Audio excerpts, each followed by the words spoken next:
இந்த செய்தியை உங்களுக்காக வழங்குவது euro group Malaysia.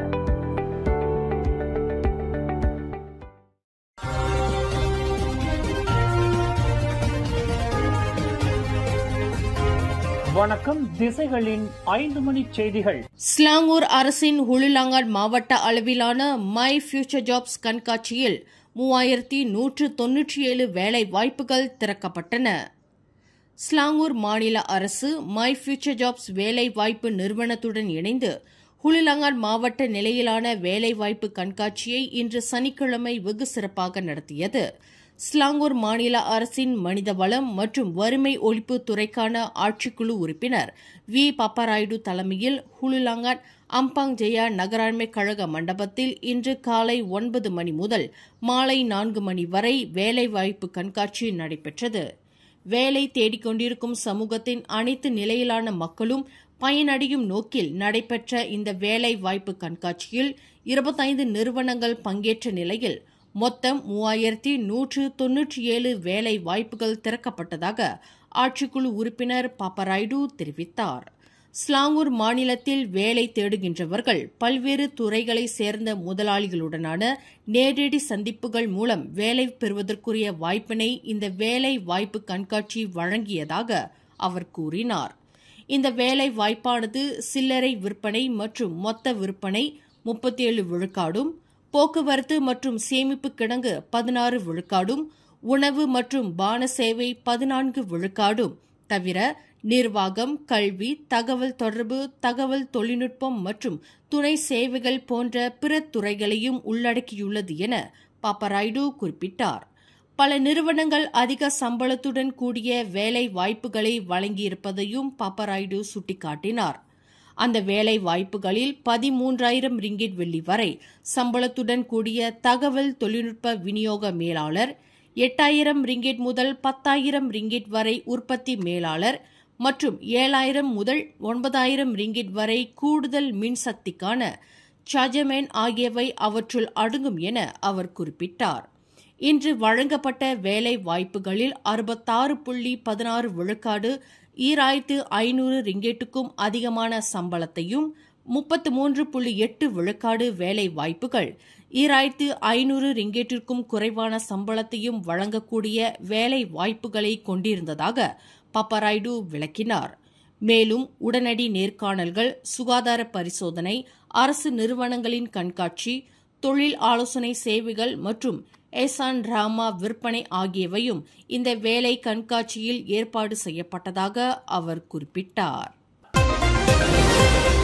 Malaysia Paris மேல்முறையீட்டு நீதிமன்றத்தின் மீது முழு நம்பிக்கை வைத்துள்ளது.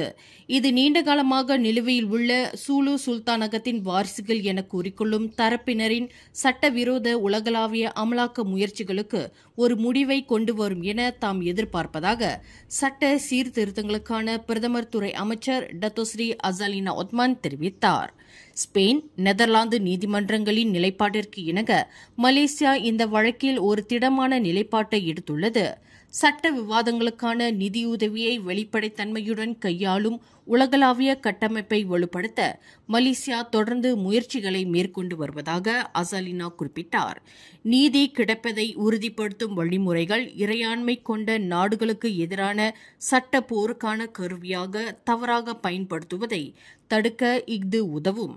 கடந்த ஜூலை 7ஆம் தேதி பாரிஸ் மேல்முறையீட்டு நீதிமன்றம் சூலு சுல்தானகத்தின் வாரிசுகள் என்று கூறிக்கொள்ளும் தரப்பினரால் தாக்கல் செய்யப்பட்ட 14.9 பில்லியன் அமெரிக்க டாலர் நடுவர் தீர்ப்பை ரத்து செய்வது தொடர்பான வழக்கில் தனது விசாரணையை முடித்துக் கொண்டது குறிப்பிடத்தக்கது.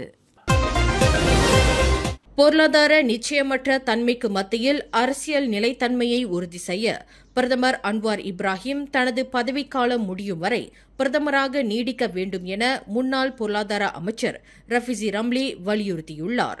தற்போது ஆட்சியை மாற்றுவது, மெதுவான வட்டார வளர்ச்சி கணிப்புகள் உட்பட அதிகரித்து வரும் பொருளாதார சவால்களை நிர்வகிக்கும் முயற்சிகளை அச்சுறுத்தும் என்று பண்டான் நாடாளுமன்ற உறுப்பினருமான அவர் தெரிவித்தார். இதற்கிடையில் அன்வார் பதவி விலக கோரி எதிர்வரும் ஜூலை 26ஆம் தேதி எதிர்க்கட்சிகள் ஏற்பாடு செய்துள்ள தூரோன் அன்வார் பேரணியில் 3 லட்சம் பேர் வரை பங்கேற்பார்கள் என ஏற்பாட்டாளர்கள் எதிர்பார்க்கின்றனர்.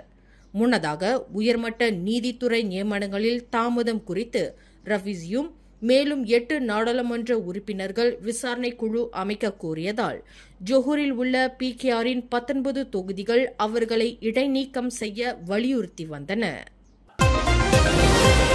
தூரோன் அன்வார் எனப்படும் பேரணியை நடத்தக் கோரும் எதிர்க்கட்சிகளின் செயல் முற்றிலும் ஆதாரமற்றது, அரசியல் உள்நோக்கம் கொண்டது என அடிலான் கட்சியின் இளைஞர் பிரிவு கண்டனம் தெரிவித்துள்ளது. இந்த பேரணி தற்போதைய உண்மை நிலவரங்களை அடிப்படையாக கொண்டதல்ல என்றும் மக்களின் மத்தியில் கலவரத்தை தூண்டி ஒரு சிலரின் ஊழல் நலன்களுக்கு மட்டுமே பயன்படும் என்றும் அதன் தகவல் தொடர்பு துணைத் தலைவர் ஆர் ஷர்வின் தெரிவித்தார். மடானி அரசு அமைக்கப்பட்டதிலிருந்து பணவீக்கம் குறைப்பு, அத்தியாவசிய பொருட்களின் விலை கட்டுப்பாடு, குறைந்தபட்ச ஊதிய உயர்வு, ரஹ்மா ரொக்க உதவிகள் போன்ற பல்வேறு சாதனைகளை எட்டியுள்ளதாக அவர் சுட்டிக்காட்டினார். இது எதிர்க்கட்சிகளின் தோல்வியை மட்டுமே வெளிச்சம் போட்டு காட்டும் என்றும் ஷர்வின் மேலும் தெரிவித்தார்.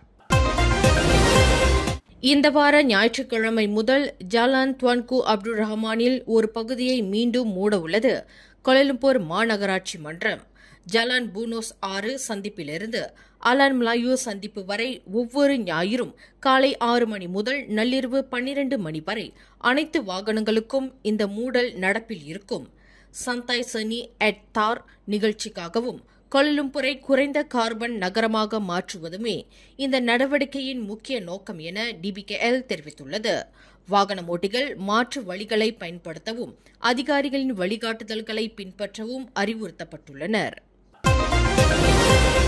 பட்டாலிங் ஜெயா, சுபாங் ஜெயா ஆகிய இரு பகுதிகளில் உள்ள 2 வெவ்வேறு வளாகங்களில் விபச்சார நடவடிக்கைகளில் ஈடுபட்டதாக சந்தேகிக்கப்படும் இடங்களில் நேற்று மாலை புக்கெட் அமான் குற்ற புலனாய்வுத்துறை IP நோடா எனும் அதிரடி சோதனையை நடத்தியது.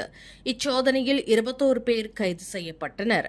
அவர்களில் மலேசியாவை சேர்ந்த 3 பெண்கள் உட்பட 8 சீன பெண்கள், 3 Mongolia, Uzbekistan, Japan, Russia, Vietnam, லாவோஸைச் சேர்ந்த பெண்களும் அடங்குவர் என அத்துறையின் இடைக்கால தலைவர் டத்தோஃபாடில் மசஸ் தெரிவித்தார். இவ்விபச்சார கும்பல்கள் கவர்ச்சியான படங்களுடன் இணையதளங்கள் மூலம் பாலியல் சேவைகளை வழங்கியுள்ளது. மேலும் 400 ரிங்கெட் முதல் 1000 ரிங்கெட் வரை கட்டணம் வசூலித்துள்ளதாக ஃபடில் மசஸ் குறிப்பிட்டார். இன்று சனிக்கிழமை அதிகாலை ஈப்போவில் நடத்தப்பட்ட அதிரடி சோதனையின் போது சட்டவிரோதமாக தங்கியிருந்த ஒரு பெண் தனது கணவரையும் 2 பிஞ்சு குழந்தைகளையும் தவிக்கவிட்டு தப்பியோடிய சம்பவம் அதிர்ச்சியை ஏற்படுத்தியுள்ளது. சுலாவேசியைச் சேர்ந்த அந்த பெண் முறையான ஆவணங்கள் இல்லாததால் மலேசிய குடிநுழைவுத்துறையும் PGA எனப்படும் பொது நடவடிக்கை படையும் இணைந்து நடத்திய இந்த சோதனையின் போது பிடிபடாமல் தப்பியோடியுள்ளார் என பேரா மாநில குடிநுழைவுத்துறையின் இயக்குநர் டத்தோ ஜேம்ஸ் லீ தெரிவித்தார். இந்த நடவடிக்கையின் போது அவரின் கணவரும் 2 மற்றும் 3 வயதுடைய அவர்களது 2 பிள்ளைகளும் அதிகாரிகளால் தடுத்து வைக்கப்பட்டனர். அதே நேரத்தில் சம்பந்தப்பட்ட பெண்ணை கண்டுபிடிக்கும் முயற்சி பலனளிக்கவில்லை. 200க்கும் மேற்பட்ட வெளிநாட்டவர்கள் சோதனைக்கு உட்படுத்தப்பட்டதாகவும் அவர்களில் 120 பேர் குடிநுழைவு சட்டங்களின் கீழ் கைது செய்யப்பட்டதாகவும் ஜேம்ஸ் லீ மேலும் தெரிவித்தார்.